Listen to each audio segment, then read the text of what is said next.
বুঝলি ভাই আজিজ, আমার ননদ কিন্তু খুব কেয়ারিং। যে ঘরে যাবে সে ঘরে খুব জল জল করবে, আলোকিত হয়ে যাবে। 100 টাকার বাল্ব তো যেই বাড়িতে লাগাবো সেই বাড়ি পুরো আলোকিত হয়ে যাইব। ইউ মিন ভাই তোমার মতো ছেলে? হ্যাঁ, কি টার্গেট করছি আমি? আপনার টাকা? অবভিয়াসলি, তা নয় তো কি। আপনার হয়তো আমার ব্যাকগ্রাউন্ড সম্পর্কে ধারণা নেই স্যার। আপনাদের মতো সো কল্ড বিজনেসম্যান আমার বাবার অফিসের লাইন দিয়ে দাঁড়িয়ে থাকে। বেটা আমিও তো তাই কই, কি এর গেঞ্জি ছিঁড়ে, জামা ছিঁড়ে, প্যান্ট ছিঁড়ে, মানুষ ধরে ছিঁড়া বলা বেটা।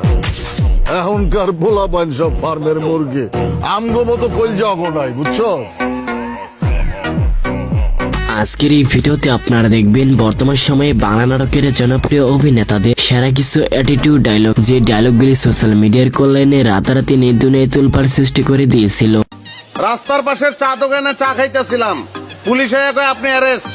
আমি জিগেলাম কিল্লেগা, ওরা কয় আমরাও কইতে পারবো না, উপরের নির্দেশ 54, তারপরে চালান।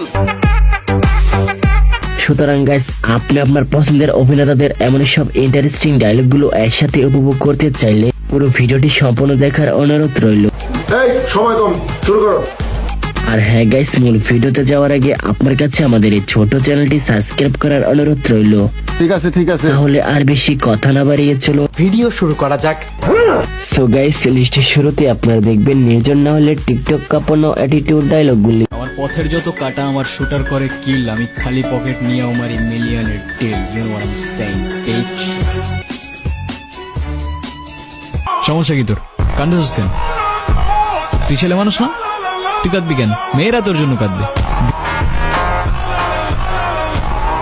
হ্যাঁ, নির্জন না হলে এই ডায়লগগুলো ছাড়াও তারা আরো অসংখ্য ডায়লগ রয়েছে যেগুলো ছিল এক একটি জোস এন্ড মারাত্মক। ইউ মিন ভাই তোমার মতো ছেলে? হ্যাঁ, কি টার্গেট করছি আমি? আপনার টাকা? অবভিয়াসলি, তা নয় তো কি। আপনার হয়তো আমার ব্যাকগ্রাউন্ড সম্পর্কে ধারণা নেই স্যার। আপনাদের মতো সো কল্ড বিজনেসম্যান আমার বাবার অফিসের লাইন দিয়ে দাঁড়িয়ে থাকে। যাই হোক, তারপর রয়েছে নিলয় আলমগীরের রিসেন্ট টাইম ভাইরাল হওয়া ডায়লগগুলি। আরে আমি সৌদির বাদশাহ মোহাম্মদ বিন সালমানের কোম্পানিতে চাকরি করছি। আমার আশেপাশে সবাই সবসময় নতুন জামা কাপড় পরে থাকতো।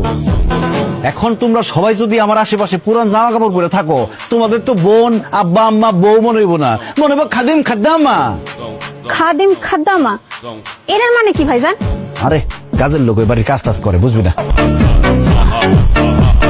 ইতিমধ্যে আলমগীর ভাইয়ের এই ডায়লগগুলো টিকটক সোশ্যাল মিডিয়া জুড়ে ব্যাপক পরিমাণে ভাইরাল হয়েছে। বুঝলি ভাই আজিজ, আমার ননদ কিন্তু খুব কেয়ারিং। যে ঘরে যাবে সে ঘরে খুব জল জল করবে, আলোকিত হয়ে যাবে। 100 টাকার বাল্ব তো যেই বাড়িতে লাগাবো সেই বাড়ি পুরো আলোকিত হয়ে যাইব। সো এরপর আপনারা দেখবেন নাটকের কিং মোশাররফ করিমের ভাবমার্কা অ্যাটিটিউড ডায়লগগুলি। আমার বাপের রাজা, আমার দাদা রাজা, আমি নিজে রাজা। তুই চিনোস না আমারে, তোর বাপের চিনে আমার। ঠিক আছে, সোশ্যাল মিডিয়া ইউজ করেন অথচ মোশাররফ করিমের এই ডায়লগগুলো শুনেন নাই এমন মানুষ বাংলার মাটিতে আছে আমার মনে হয় না। আপনি আমার দেহ পাইতে পারেন কিন্তু আমার মন আপনি কোনোদিন পাইবেন না। কেউই পায় না, সবাই খালি চেষ্টা করে। আমি বুদ্ধিমান, আমি চেষ্টার ধারে কাছেই যাবো না, মনের দরকার নেই আমার। এনিওয়ে গাইস, তারপর রয়েছে আরশ খানের রাতারাতি ভাইরাল হওয়া ডায়লগগুলি। ও এতই বোকা, ও বোঝেই নাই ওই কার লগে কি করতেছে, ভুলে গেছে গা, বুঝছো? যদি কম্পিউটারে থাকে না, আমি চ্যাট জিপিটি ওরে এআই এর মার দিব, এআই এর মার। আচ্ছা, তুই মনে ভুলে গেছিস যে চ্যাট জিপিটি কম্পিউটারেই চলে। আরে বেটা, ওই 90s এর মডেল, আমি 2069।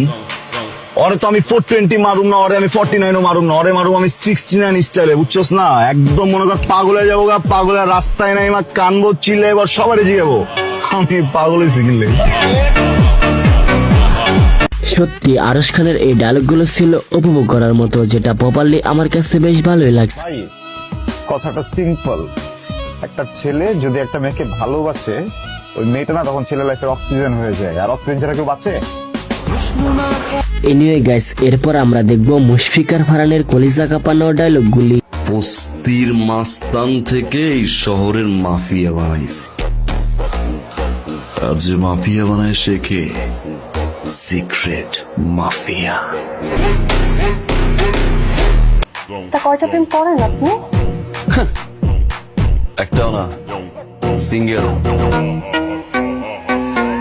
অটাপাল গাইস, এরপর আপনারা দেখবেন বোরহান কাকার রাতারাতি পুরো বাংলাদেশ কাঁপানো অস্থির কিছু ডায়লগ। কাকা এটা আপনি কি কইলেন?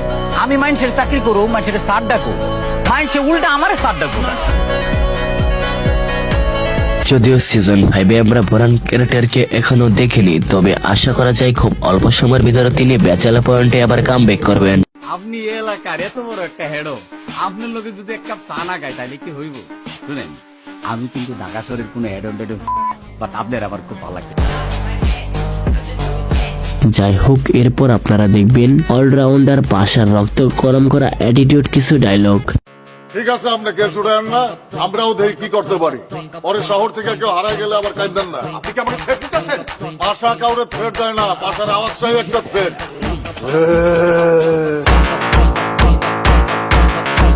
পাশা ভাইকে নিয়ে তো আর নতুন করে বলার কিছুই নেই, বিকজ তার প্রত্যেকটা কথার মধ্যে অন্যরকম একটা অ্যাটিটিউড ভাব রয়েছে। বেটা আমিও তো তাই কই, কি এর গেঞ্জি ছিঁড়ে, জামা ছিঁড়ে, প্যান্ট ছিঁড়ে, মানুষ ধরে ছিঁড়া বলা বেটা। এখনকার পোলা পান সব ফার্মের মুরগি, আমগো মতো কলজা নাই, বুঝছো? লিস্টে সবশেষে রয়েছে জিয়াউল হক পলাশের কিছু চাপাবাজি ডায়লগ। আমার কাছে তো টাকা পয়সা কোনো ম্যাটারই না ভাইয়া। ছোটবেলা দেখতাম আর আম্মা খাটের উপর দিই 10-12 লাখ 20 লাখ টাকা ছড়াছিটা রাখতো। আমি তো ছোট মানুষ, আমি তো কিন্তু বুঝতাম না কিন্তু টিয়া। আমি তো বিছনার মধ্যে মুতি দিতাম, আমার চোখের সামনে টিয়া ভাসে যেত। এক্সকিউজ মি, তোমার আব্বু আমাকে যে টাকাটা দেয় তার চেয়ে বেশি টাকা আমি তোমার পিছনে খরচ করি, বুঝছো? চাপাবাজিতে কাবিলা ভাই সবসময় সেরা, কেননা এটার জন্য তিনি হংকং থেকে পিএইচডি করেছেন, যা আপনারা তার ডায়লগগুলো শুনলেই বুঝতে পারবেন।